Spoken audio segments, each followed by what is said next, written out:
120 लोगों पर यूएपीए लगाया गया था, जिसमें से 94 लोगों को बरी कर दिया गया है इलाहाबाद हाई कोर्ट की तरफ से। तो जिस तरह से यूपी में चल रहा है, क्या उसी तरह से दिल्ली में जो फसादात के दौरान लोगों को गिरफ्तार किया गया था, क्या वो? कि जिस तरीके से फ्रीली मिसयूज़ हुआ है यूएपीए का उत्तर प्रदेश के अंदर मासूमों और बेगुनाहों के खिलाफ, और नरसिंह आनंद के खिलाफ वो उस कानून का इस्तेमाल नहीं हो रहा है, इसका सीधा मतलब ये है कि योगी सरकार जो है वो जो सिविल राइट्स की बात करने वाले वहाँ पर उस रियासत के अंदर लोग हैं, उनकी दुश्मन है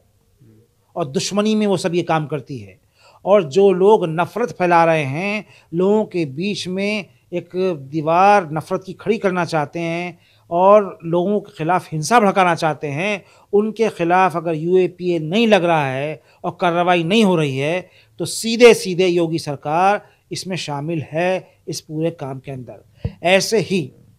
दिल्ली में जिस तरह मासूम लोगों को फंसाया गया, यूएपीए लगाया गया, मुझे उम्मीद है कोर्ट उसको उन मासूमों को बरी करेगी।